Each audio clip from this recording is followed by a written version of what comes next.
नमस्कार, मी डॉक्टर सुमेधा भोसले. मुद्द्याची गोष्ट या आमच्या चॅनलमध्ये तुमचं खूप खूप स्वागत. पहिली मालिका आहे मी आणि माझं आनंदी जीवन. आनंदी जीवन म्हणजे आनंदी शरीर आणि आनंदी मन असं म्हटलं जातं. आनंदी मन नेहमी आनंदी शरीरामध्येच वास्तव्य करतं. तर अशा या आपल्या मौल्यवान शरीराला सतत आनंदी ठेवण्यासाठी नक्की काय करायला हवं याचं प्रबोधन हे या चॅनलचं प्रयोजन. आपल्या शरीरातील सर्व संस्थांचं कार्य सुरळीतपणे कसं चालेल, शरीराची कुठलीही संस्था कधी कुरकुर कधी करणार नाही आणि किंबहुना केली तर त्याविषयी कोणते उपचार करावेत याविषयीचं मार्गदर्शन आपण नामवंत कीर्तिवंत तज्ज्ञ अशा डॉक्टर्सकडून घेत असतो. हे तुम्हाला माहिती आहे. महाराष्ट्रातील श्रोतृवर्ग प्रेक्षक हे अतिशय अभ्यासू आहेत, बुद्धिमान आहेत, नवीन गोष्टी शिकण्यासाठी ते उत्सुक असतात आणि त्यामुळे त्यांचं प्रबोधन करताना त्यांना नवीन तंत्रज्ञान काय आहे, नवीन उपचार पद्धती काय आहेत, नवीन शोध काय आहेत हे सांगण्यासाठी हे सर्व तज्ज्ञ डॉक्टर सुद्धा तत्पर असतात. किंबहुना तुम्हाला सर्वांना एज्युकेट करण्याची त्यांना आवड आहे. खरं तर मला खूप कौतुक वाटतंय तुमचं आणि तुमचं अभिनंदन देखील. इतक्या लहान वयात एवढ्या अचिव्हमेंट्स. तर आज आपण तुमच्याकडून माहिती घेणार आहोत अगदी लहानपणापासून मोठं होईपर्यंत या सिस्टीममध्ये काय काय बिघाड होऊ शकतात किंवा ते सुरळीत चालण्यासाठी काय करणं अपेक्षित आहे. तर मला असं विचारायचं आहे की साधारण मूल जन्माला आल्यानंतर काही विकृती म्हणजे कंजेनायटल आपण मेडिकल परिभाषेत म्हणतो की कंजेनायटल काही प्रॉब्लेम्स असतात का या सिस्टीम मध्ये? सगळ्यात पहिले आपल्याला नमस्कार आणि मी तुम्हाला कॉंग्रॅच्युलेशन्स म्हणू इच्छितो, कारण आम्हाला पेशंटशी संवाद साधायचा असतो आणि तुमच्या चॅनलद्वारे आम्हाला हे करायचा अभिमान आहे आणि आम्हाला चान्स मिळाला म्हणून रिअली थँक्स. तर लहानपणी आता आजकाल अँटीनेटल स्क्रीनिंग खूप होतं, सोनोग्राफी होतात म्हणजे बाळ आईच्या पोटात असल्यापासून. पण असे खूप सारे प्रॉब्लेम्स असतात, पण कॉमन प्रॉब्लेम बद्दल मी बोलेल. काही ते दिसतात सोनोग्राफीमध्ये आणि काही दिसत नाही. तर एक प्रॉब्लेम म्हणजे पेल्वी युरेट्रिक जंक्शन ऑब्स्ट्रक्शन, म्हणजे आपली किडनी असते आणि किडनीतनं पाईप निघतो, त्याला युरेटर म्हणतात. आणि कधी कधी ते जॉईंट ब्लॉक्ड असतात. तर एका बाजूला झालं तर काही प्रॉब्लेम होत नाही, बेबी 3-4 मंथच्या झाल्यानंतर आपण सर्जरी करू शकतो. पण दोन्ही बाजूला ब्लॉक्स असतील तर किडनीला सूज येते आणि मग बेबीला त्रास होऊ शकतो. तर असं एक प्रॉब्लेम आहे ज्याला उपचार म्हणजे फक्त ऑपरेशन आहे. तर जेव्हा बेबी सेफ एजमध्ये होतो त्यावेळेला आपण ऑपरेट करतो. दुसरा प्रॉब्लेम म्हणजे एक वसायको युरेट्रिक रिफ्लक्स म्हणतो, म्हणजे शू नॉर्मली किडनीतनं ब्लॅडरमध्ये जायला पाहिजे, इथे ती उलटी जाते ब्लॅडरमधनं किडनीमध्ये आणि मग किडनीला सूज येते. तर हे सगळं अँटीनेटली डायग्नोज करण्यात येतं. पण मग हे आईला समजतं आधी, म्हणजे काही सिम्पटॉम्स लक्षणं दिसतात, आईने कसं ओळखायचं की बाळामध्ये काहीतरी जंक्शनला स्ट्रक्चर आहे किंवा बंद आहे किंवा असा काही त्रास होतो बाळाला म्हणून आईला समजता का सहज जनरल चेकअप मध्ये फिजिशियनच्या पेडियाट्रिशियनच्या लक्षात येतं? असं सगळं जनरल चेकअप मध्ये लक्षात येतं आणि अँटीनेटल स्क्रीनिंग आता खूप कंपल्सरी झालं आणि वाढलंय, त्याच्यामध्ये हे फॅक्टर्स दिसून येतात. पण काही आजार असतात जे आईला कळतात किंवा डॉक्टरला कळतात. त्याचं नाव म्हणजे हायपोस्पेडियास, म्हणजे हा लघवीचा मार्ग असेल, मी पुरुषांबद्दल किंवा लहान मेल बॉईज बद्दल बोलतोय, लघवीचा मार्ग वर नसून खाली असतो, त्याला आपण हायपोस्पेडियास म्हणतो. आणि अशा प्रकारचे जे आजार असतात ते आईला आंघोळ घालताना दिसतात की आपलं बाळाचं जे ओपनिंग आहे लघवीच्या मार्गाचं ते टिपला नाहीये आणि मग अशा केसेसमध्ये सर्जरी करायला लागते. पण मग पहिला प्रॉब्लेम असेल किंवा दुसरा प्रॉब्लेम असेल किंवा हा तिसरा हायपोस्पेडियासिस असेल तर बाळाला शू नॉर्मल होते? बाळाला शू जोपर्यंत किडनीतनं तयार होते, ब्लॅडरमधनं तयार होते, तोपर्यंत ती नॉर्मल होते. आता हायपोस्पेडियास मध्ये समोरनं न येता खालनं येते आणि तो मार्ग आपल्याला ओव्हर न्यायला लागतो. ही एक प्लास्टिक सर्जरी आहे. पण जर रिफ्लक्स असेल किंवा ब्लॉक असेल त्या कंडिशनमध्ये खूप रेअर केसेसमध्ये असं होऊ शकतं की लघवी थांबली किंवा लघवी होत नाहीये, कमी होतीये आणि क्वचित प्रसंगे कधी कधी किडनी फेल्स पण होतात. तर या सगळ्या गोष्टी अतिशय नाजूक आहेत आणि सगळ्यात अवघड म्हणजे बाळ हे नुसतं रडतं, आपल्याला सांगू शकत नाही की पोटात दुखतंय, साईडला दुखतंय. त्याच्यामुळे पिडियाट्रिशियन कडनं घेऊन जाऊन स्क्रीनिंग करणं अतिशय गरजेचं. म्हणजे शू होत नसेल किंवा प्रॉपर होत नसेल तर हा एक लक्षण आईला समजू शकतं. बरोबर. किंवा बाळ रडत असेल तर पेडियाट्रिशियनला समजू शकेल की कदाचित युरिनरी सिस्टीम मध्ये काहीतरी फॉल्ट आहे. अवघड आहे पण हे सगळं करणं. बाळाला सांगता आणि एवढ्या लहान वयामध्ये सर्जरी करायचं म्हणजे तुम्हाला लोकांना सुद्धा खूप अवघड जात असेल. आम्हाला आमच्या डोळ्यासमोर आपली मुलं आठवतात जेव्हा एवढे छोटे बेबीज ऑपरेशन थिएटरमध्ये येतात आणि ते सगळं आठवूनच आपण सर्जरी करतो. म्हणजे जे डेडिकेशन मी माझ्या मुलाला देईल त्याच डेडिकेशननी ती सर्जरी करायला लागते. मग जसं जसं मूल मोठं होत जातं तेव्हा काही प्रॉब्लेम्स डेव्हलप होतात. तर त्याच्यात एक कॉमन प्रॉब्लेम असा होऊ शकतो की त्याला आपण अनडिसेंडेड टेस्टिस असं म्हणतो. म्हणजे जे आपले अंडकोश असतात ते नॉर्मली स्क्रॉटल बॅग्स मध्ये पाहिजे पण कधी कधी ते खाली येत नाहीत. तर नॉर्मली ते 3-4 वर्षापर्यंत खाली आलं पाहिजे. हेही आईला आंघोळ घालताना कळतं किंवा वडिलांना कळतं आंघोळ घालताना. आईचा संबंध नेहमी जास्त असतो बाळाशी म्हणून मी आईचा एवढा आईचं काम आहे. आणि ते जर खाली आलं नाही तर मग कधी कधी शस्त्रक्रिया करून ते खाली आणायला लागतं. खूप क्वचित प्रसंग ते पोटातच राहतं आणि मग त्याला थोडीशी मोठी लॅप्रोस्कोपीद्वारे शस्त्रक्रिया करून ते खाली आणणं गरजेचं नसतं. तसं नाही केलं तर इन्फर्टिलिटी होऊ शकते. क्वचित प्रसंगी नंतर कॅन्सर होऊ शकतो म्हणून ही शस्त्रक्रिया. तेवढं टेम्परेचर सहन होत करेक्ट त्याच्यामुळे. आणि बऱ्याच मुलांना हल्ली लहानपणापासून डायपर्स घालतात. त्या डायपर्समुळे त्यांच्या टॉयलेट हॅबिट्स बिघडलेल्या असतात. बरोबर. म्हणजे शाळेत सुद्धा येणाऱ्या मुलांच्या शिक्षकांच्या तक्रारी असतात की त्यांना टॉयलेट हॅबिट्स त्यांना त्यामुळे काही त्रास होतो. टॉयलेट डायपर लावल्यामुळे 2 गोष्टी होतात की त्यांना सवय होते की आता आपल्याला डायपरमध्ये शू करायची. तर जे ब्लॅडर ट्रेनिंगचं जे कोऑर्डिनेशन आहे की मला शू लागली की मला टॉयलेटला जायचंय ती कोऑर्डिनेशन यायला थोडा वेळ लागतो. दुसरा प्रॉब्लेम मध्ये एक नॅपी रॅश म्हणून एक आजार आहे. बेसिकली अलर्जी असते तर स्किनला अलर्जी येते आणि मग जांघेमध्ये अलर्जी आली की स्किन रॅश होऊ शकतो. असे सगळे प्रॉब्लेम्स येतात. पण आता काही गोष्टी अनअवॉइडेबल आहे. आपण आता खूप फास्ट युगामध्ये आहोत त्याच्यामुळे डायपर शिवाय जगणं हेच अवघड झालंय. बरोबर आहे. त्यांना ट्रेनिंग देणं. पण मग मुलं जे बेड वेटिंग करतात की रात्री अंथरूण ओलं करतात त्याचा या डायपर लावण्याशी काही संबंध आहे? टेक्निकली डायरेक्ट संबंध नाहीये. तो फक्त एक प्रकारचा कोऑर्डिनेशनचा प्रॉब्लेम आहे. तर मुलं जी बघितले तुम्ही तर रात्री अगदी गाढ झोपतात, देवासारखी झोपतात आपण असं म्हणतो.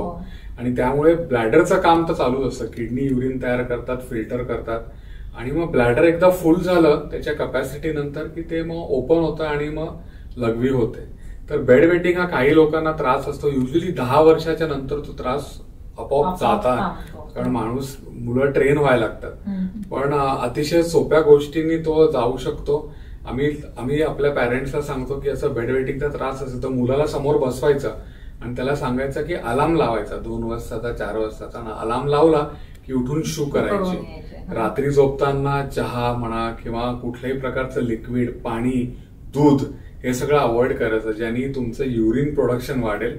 आणि तिसरा एकदम सोपा सल्ला म्हणजे मुलाला सांगायचं तू जर आज शू केली आणि कपडे खराब झाले तर तू धुवायचे सकाळी उठून. मग त्या भीतीने मुलं ट्रेन होतात आणि मग ते उठून ते सगळं होतं. व्हेरी रेअरली याला आम्ही ऑर्गॅनिक डिसीज म्हणतो. काही कारणांनी रात्रीचं प्रोडक्शन जास्त असेल तर त्या सगळ्या ट्रेनिंगनी जात नाही. मग त्याला आपल्याला औषधं देऊन बरं करता येतं. बरं. पण मग पाणी बिणी द्यायचं नाही रात्री म्हणजे किती तास आधी द्यायचं नाही? 4 तास 3 तास? मी जे आम्ही मोठ्यांना सांगतो मी तेच सांगणार आहे. 6 नंतर संध्याकाळी पाणी कमी करायचं. जेवताना जेवढं पाणी लागेल 1 भांडाभर तेवढं प्यायचं. रात्री झोपायला जायच्या अगोदर शूला जाऊन यायचं. जाग आली तर पाणी फक्त थेंबभर किंवा चमचाभर प्यायचं पण घोटभर किंवा अख्खा ग्लासभर प्यायचं नाही. घोटभर सुद्धा नाही. एवढं मी आमचे जे प्रोस्टेटचे प्रॉब्लेम असतात त्या पेशंटला आम्ही असा सल्ला देतो. पण रात्री आपल्याला सवय असते तोंड कोरडं पडलं की आपण खूप पाणी पितो. खूप पाणी पिलं तर प्रोडक्शन वाढणार आणि मग आपल्याला सारखी शू लागणार. बरोबर. लहान मुलांच्या बाबतीमध्ये या गोष्टी लहानपणापासूनच त्यांना सवय लावला पाहिजे. करेक्ट. म्हणजे मी गमतीने म्हणतो की जुन्या काळच्या फ्रीजला कुलूप असायचं. हल्लीच्या फ्रीजला नाहीये, स्मार्ट लॉक्स आहेत. तर संध्याकाळी 7 नंतर फ्रीजला कुलूप असं एक गमतीने मी पेशंटच्या आई वडिलांना सांगतो. बरोबर आहे. खरं तर खाणं सुद्धा 7 नंतर कमी बरोबर. त्यानंतर मुलं जशी जशी मोठी होतात तर ऍडोलसन्स मध्ये काही प्रॉब्लेम येतात का मुलांना किंवा मुलींना? ऍडोलसन्स मध्ये युजली हायजीन इश्यूज येऊ शकतात मुलांना.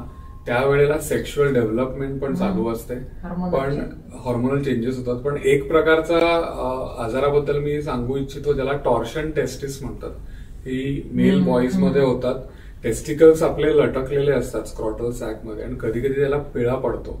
हे काही हात लावल्यामुळे पडत नाही किंवा खेळताना मार लागल्यामुळे पडत नाही, हे ऑटोमॅटिक प्रक्रिया आहे आणि तसं झालं तर खूप दुखायला लागतं.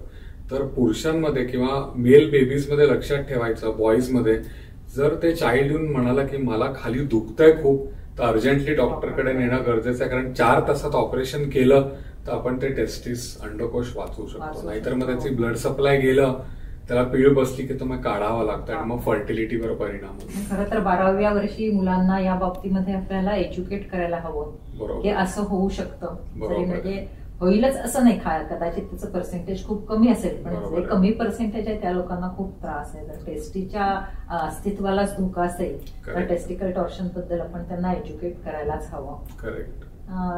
अजून मुलींच्या बाबतीमध्ये काही त्रास होतो का? मुलींच्या बाबतीमध्ये जेनायटल युरिनरी सिस्टमचा त्रास म्हणजे असा की जेव्हा त्या शाळेला जातात मुली, तेव्हा टॉयलेट कॉमन असतात आणि आपल्याला माहितीये मुलींना खूप वेळेला कमोडवर बसून लघवी करायला लागते. जर इंडियन टॉयलेट असेल तर खाली बसून करायला लागते आणि ते खूप साऱ्या मुलींना ते हायजीन जर मेंटेन नाही झालं टॉयलेटचं तर ते आवडत नाही. आणि मग ते काय करतात की आपण शाळेत असेल किंवा आपण प्रवासाला जातो तर लघवी धरून ठेवतात किंवा लघवीला जायचंच नाही असं करतात आणि असं केल्यामुळे त्या ब्लॅडरची साईज वाढते आणि असे काही रेअर आजार आहेत ज्याच्यामध्ये त्यांचा मग नंतर कंट्रोल कोऑर्डिनेशनचा प्रॉब्लेम होतो. सिरियस आहे खरं. लेडीज टॉयलेट्स अवेलेबल नाहीत हा मुख्य प्रॉब्लेम आहे. बरोबर. शाळांमध्ये किंवा रस्त्यांमध्ये सुद्धा. बरोबर. तर असा प्रॉब्लेम येतो. मग त्याच्यात मग त्यांना कॉन्स्टिपेशनचा त्रास होतो कारण ते खालचे जे आपले स्नायू आहेत ते घट्ट ठेवतात नेहमी आणि मग सवय लागते 6-6 तास 7-7 तास लघवीला जायचं नाही. तर हे चुकीचं आहे. पॅरेंट्स म्हणून आपण आपल्या शाळेला जागरूक करून दिलं पाहिजे की ज्या मुलींसाठी टॉयलेट्स असतात ते स्वच्छ ठेवल्या पाहिजे, जेणेकरून त्यांना हे मनात कॉम्प्लेक्स येणार नाही. आणि असं जर त्यांनी कंट्रोल करून ठेवली लघवी खूप वेळ, मग युरिनरी ट्रॅक्ट इन्फेक्शनचा चान्सेस वाढतात. इव्हन मी असं बघितलंय की कित्येक स्त्रिया सुद्धा ऑफिसमध्ये किंवा कॉमन जर गव्हर्नमेंट ऑफिस असेल किंवा शाळांमधल्या टीचर्स आहेत त्यांना सुद्धा हा प्रॉब्लेम असतो, म्हणून पाणीच पित नाही दिवसभर. त्यांनी सुद्धा त्रास होत असेल ना या संस्थेला. पाणी पिलं नाही तर त्याचा त्रास नॉर्मली किडनीवर जास्त होतो कारण किडनीचे जे फिल्टरिंगचं काम आहे ते कॉन्सन्ट्रेट होतं आणि मग किडनी स्टोन व्हायचे चान्सेस वाढतात. त्याच्यामुळे हा एक त्रास होतो आणि युरिनरी सिस्टम फ्लश नाही झाली तर युरिनरी ट्रॅक्ट इन्फेक्शनचाही त्रास होऊ शकतो. किती पाणी प्यायला पाहिजे साधारणपणे? 2 गोष्टी मी सांगेल पेशंटला. मी ऍडल्ट मेल आणि फिमेलच्या हिशोबाने म्हणतोय की दिवसातनं 3 लिटर पाणी पिणं गरजेचं आहे. तुम्ही फिटनेस ट्रेनर आहात, तुम्हाला माझ्यापेक्षा जास्त माहितीये. प्रोटीन इंटेक जास्त असेल तर वॉटर इंटेक जास्त, पण 3 लिटर आपल्याला पाहिजे 24 तासामध्ये. नाहीतर शूचा रंग बघायचा. शूचा रंग क्लिअर असेल तर चांगले. तो जर पिवळा व्हायला लागला किंवा डार्क व्हायला लागला याचा अर्थ आपण पाणी कमी पितोय. म्हणजे सकाळी 6 पासून रात्री 10 पर्यंत. 10 सुद्धा नाही, तुमच्या मते 7 पर्यंत या वेळामध्ये 3 लिटर पाणी प्यायला 3 लिटर पाणी प्यायला पाहिजे. सध्या आणि पुण्यातलं टेम्परेचर बदलतंय त्यामुळे 3 लिटर पाणी प्यायचं हा महत्वाचा मेसेज डॉक्टरांनी सांगितलेला आहे. कारण युरिनरी ट्रॅक इन्फेक्शन ऐकायला जरी खूप सोपं असेल तरी ज्याला होतं त्याला त्याच्या वेदना समजतात. त्याच्यामुळे आणि त्याच्यावरती भरपूर पाणी प्या असाच तुम्ही नेहमी सल्ला देता. मी तर माझ्या पेशंटला मोजून सांगतो. किडनीचा प्रॉब्लेम असेल तर आपण वॉटर इंटेक कमी करतो, पण 3 हा शब्द लक्षात ठेवायचा. आजकाल सोपं आहे. तुम्ही अमेझॉनला गेला तर बाटल्या मिळतात 3 लिटरच्या मार्किंगच्या विथ मोटिवेशनल कोट्स. ती एक भरली की दिवसभर आपला गेला पाहिजे. Very good. आता तुम्ही मुतखड्याबद्दल बोलला, युरिनरी कॅल्क्युलाय म्हणतात तुमच्या भाषेमध्ये त्याला. तर ते होण्याचं कारण हे कमी पाणी पिणं हाच आहे का की आणखीन काही करायचं? त्याला टेक्निकली आमचं अभ्यासक्रमामध्ये आमचा अभ्यासक्रम अंदाजे एक 4000 पानांचं पुस्तक असेल. बरं. त्याच्यात एक 200 पानं फक्त किडनी स्टोन्सवर आहेत आणि त्याला 900 कारण आहेत. पण आपण प्रत्येक कारणामध्ये जाऊ शकत नाही. पण एक साधं केमिस्ट्रीचं एक्सपेरिमेंट आहे. ग्लासमध्ये पाणी घेतलं आणि आपण मीठ टाकलं तर ते डिझॉल्व्ह होतं, पण आपण मीठ टाकतच गेलो तर एका लेवल नंतर ते डिझॉल्व्ह होत नाही. सेम प्रिन्सिपल किडनीचं आहे. तुम्ही जर वॉटर इंटेक चांगला ठेवला तर सगळे क्षार म्हणतो आपण सोल्युट्स डिझॉल्व्ह होतात. वॉटर इंटेक कमी ठेवला तर किडनीत स्टोन होऊ शकतात. हे एकदम साधं एक आपलं मी एक्सप्लेन केलं, पण असे खूप सारे आजार असतात ज्याला कॅल्शियमचं ऍब्झॉर्प्शन किंवा एक्सक्रिशनचे आजार, पॅराथायरॉइड हॉर्मोनचे आजार, ओबेसिटी, डायबिटीज या सगळ्या कंडिशनमध्ये किडनी स्टोनचं प्रमाण वाढतं अंदाजे 10 ते 15%. बरं बरं, असं बऱ्याच लोकांना असं वाटतं, म्हणजे माझ्याकडे जेव्हा कन्सल्टेशनला येतात किंवा ट्रेनिंगला डॉक्टर सुद्धा येतात माझ्याकडे, त्यांचं बऱ्याच लोकांचं असं म्हणणं असतं, इतर पॅथीतले असतात की टोमॅटो खाल्ला, पालक खाल्लं, अळू खाल्लं तर किडनी स्टोन्स डेव्हलप होतात. असं काही आहे का की आहारामुळे डेव्हलप होतात? हे आहारामुळे काही टाईपचे स्टोन डेव्हलप होऊ शकतात, पण आपण ते बंद नाही करू शकत. आता मी गंमत म्हणून सांगतो, आपण दिवसात किती चॉकलेट खाऊ शकतो, किती दूध पिणार, तुम्ही किती टोमॅटो खाणार, तर या सगळ्या गोष्टी थांबवून आपल्याला स्टोन होणार नाही असा हा जो मिथ आहे तो आता जायला लागलाय. त्याच्यामुळे हेल्दी डाएट घेतलं पाहिजे. तुम्ही प्रत्येक गोष्टी लिमिटमध्ये करा. म्हणजे मला सकाळ दुपार संध्याकाळ मी टोमॅटोचीच भाजी खाईल का, तर नाही. मी सकाळी उठल्यापासून रात्रीपर्यंत चॉकलेट खाईल का नाही, किंवा दूधच पित राहील का नाही. त्याच्यामुळे लिमिटमध्ये केल्याने काही हरकत नाही. बॅलन्स न्यूट्रिशन अतिशय गरजेचं आहे. डाएट वरती आपल्याला लक्ष द्यायचंय की बॅलन्स्ड असायला पाहिजे, न्यूट्रिशियस असायला पाहिजे. मी नेहमी सांगते त्याप्रमाणे ते लोकल असायला पाहिजे, इंटरेस्टिंग असायला पाहिजे, म्हणजे ते फॉलो करायला सोपं पडतं. पण म्हणजे पालक किंवा टोमॅटोवरती त्याचा दोष देऊन चालणार नाही. त्या गोष्टींचा अंतर्भाव करायलाच हवा, कारण त्याचे बाकीचे खूप फायदे आहेत. अजून अशा काही गोष्टी आहेत का की जे मुतखडे होऊ नये म्हणून टाळायला हव्यात? टाळायला हव्या म्हणजे सगळ्यात महत्वाचं मुतखड्याचं कारण आजकालच्या जगात हे डायबिटीस आहे. तुमचं खूप सारे काम डायबिटीस रिव्हर्सलवर आहे, ओबेसिटी रिव्हर्सलवर आहे, तुम्ही ब्लड प्रेशर रिव्हर्सलवर मागचे 35 वर्ष काम करतायत. आणि या सगळ्या आजारामध्ये डायबिटीसमध्ये किडनी स्टोनचं प्रमाण खूप वाढतं. म्हणजे गंमत म्हणून सांगतो, एकाला जर किडनी स्टोन झाला तर पुढच्या 10 वर्षात परत व्हायची चान्स 15% असतो. म्हणजे मी किडनी स्टोन काढायची शस्त्रक्रिया केली तर ती तिथे थांबत नाही, पुन्हा होऊ शकतो. आणि अशा सगळ्या आजारामध्ये किंवा युरिक ऍसिडच्या आजारामध्ये असं सगळं होऊ शकतं. आणि डायबेटीसचे युरिनरी सिस्टीमवरती खूपच ऍडव्हर्स इफेक्ट होतात, नाही? बरोबर. काय होतं डायबेटीसमुळे युरिनरी सिस्टीमवरती? 2 प्रकारच्या आजारांबद्दल मी म्हणेल. एक आहे युरोलॉजिकल आजार, एक आहे नेफ्रॉलॉजिकल. म्हणजे किडनीला ताप येणं ते नेफ्रॉलॉजिस्टचं काम आहे, किडनीचे जे सर्जरी करणं ते माझं काम आहे. तर मेडिकली करायला बघितलं तर डायबिटीसमध्ये साधं म्हणजे सोप्या भाषेत सांगायचं तर रिनल फेलियर होऊ शकतं. डायबिटिक नेफ्रोपॅथी आपण असं म्हणतो त्याला.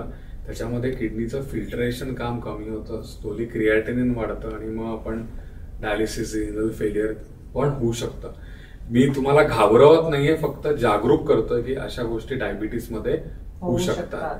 जी ग्लुकोज आहे ते किडनीतनं फिल्टर झाल्यामुळे किडनीच्या युरिनमध्ये ग्लुकोज वाढल्यामुळे युरिनरी ट्रॅक्ट इन्फेक्शन होतं.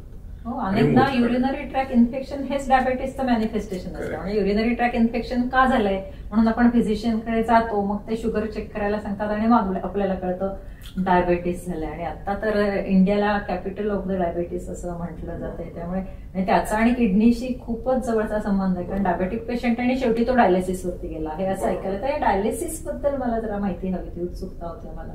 डायलिसिस म्हणजे जे किडनीचं काम आहे ते किडनी न करता एक मशीन करत आहे. तर आपल्या बॉडीमध्ये 2 प्रकारच्या वेसल्स म्हणतात, ब्लड वेसल्स. हार्टमध्ये खराब रक्त येतं, ते वेन्स मधनं येतं, आणि हार्टमधनं चांगली रक्त हे आर्टरीजमध्ये पंप होतं. तसं किडनीला आर्टरी जाते, किडनीमध्ये फिल्ट्रेशन होतं. किडनी म्हणजे एक चाळणी आहे.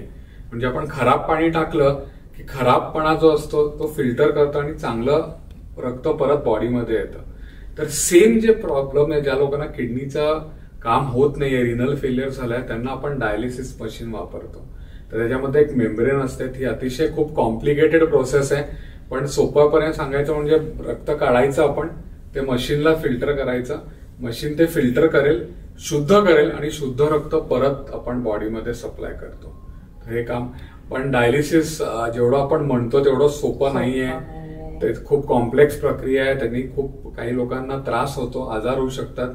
म्हणून आम्ही पेशंटला रिनल ट्रान्सप्लांट करा हे जास्त प्रोत्साहित करतो. प्रत्येक पेशंटचे आजार वेगळे असतात, पण तोपर्यंत आपल्याला टाईड ओव्हर करायसाठी किडनी डायलिसिस हा एक चांगला उपाय आहे. रिनल ट्रान्सप्लांट म्हणजे किडनीच ट्रान्सप्लांट करतात. बरोबर आहे. पण नातेवाईकांच्या मध्ये मॅच होत असेल तर वगैरे असं, त्याच्याबद्दल थोडीशी माहिती सांगा. कारण लोकांना सगळं हे अर्धवट ऐकून माहिती असतं आणि मग ते काहीतरी वर्ड स्प्रेड होताना चुकीची माहिती स्प्रेड होते. त्यामुळे आपण त्यांना सिस्टमॅटिक सांगू. या सगळ्या गोष्टींबद्दल बोलणं मी थोडंसं नाजूक म्हणेल, कारण आपल्या इंडियामध्ये ह्युमन ऑर्गन ट्रान्सप्लांटेशन ऍक्ट आहे. त्याच्यामुळे कोणी किडनी द्यावी तर त्या रिलेटिव्हनीच देता येते. ते सगळं काम नेफ्रॉलॉजिस्ट आणि गव्हर्नमेंटची एक कमिटी करते. त्याच्यामध्ये आपण एका नॉर्मल व्यक्तीची किडनी काढतो आणि ती किडनी आपण ज्या पेशंटला रिनल फेलियर आहे त्या पेशंटला आपण ती फिक्स करतो. त्याच्याबरोबर त्याची छोटीशी आर्टरी, वेन आणि किडनीचा पाईप, युरेटर असं सगळं होतं. तर ही साधी गोष्ट नाहीये एकाचा ऑर्गन काढणं आणि दुसऱ्याला लावणं. तर आपल्या बॉडीमध्ये खूप सारे अँटीजन असतात. म्हणजे आपण ब्लड ग्रुप ऐकले, ए पॉझिटिव्ह, बी पॉझिटिव्ह, AB आणि O. तसे खूप सारे अँटीजन्स असतात आणि ते माझ्यासाठी चांगलं आहे, पण तुमचं माझं ब्लड कदाचित मॅच होणार नाही. तसे ऑर्गनशी टिश्यू मॅच होत नाही. तर ते किती % मॅच आहे ते करण्यासाठी आपण मॅचिंग हा प्रोसेस आहे. त्याला HLA टायपिंग असतं, त्यात खूप सारे सब टाईप्स आहेत आणि मग त्याच्यातनं आकडे येतात. मग असं जेवढं मॅच चांगला तेवढं किडनीचं सर्व्हायव्हल चांगलं. एवढी वेळ येऊच नाही यासाठी काळजी घेणं जास्त महत्वाचं. आणि पाणी पिणं हा त्याच्यावरती अगदी सोपा उपाय आहे असं बघायला गेलं तर. युरिनरी इन्फेक्शन ट्रॅकचं इन्फेक्शन टाळणं. बरोबर. आणखीन काय करता येईल किडनीची हेल्थ चांगली ठेवण्यासाठी? किडनीची हेल्थ चांगली ठेवण्यासाठी रेग्युलर एक्सरसाइज करणं. माझ्या मते तुम्ही स्वतः स्टेटस हेल्थ क्लबचे CEO डिरेक्टर आहात.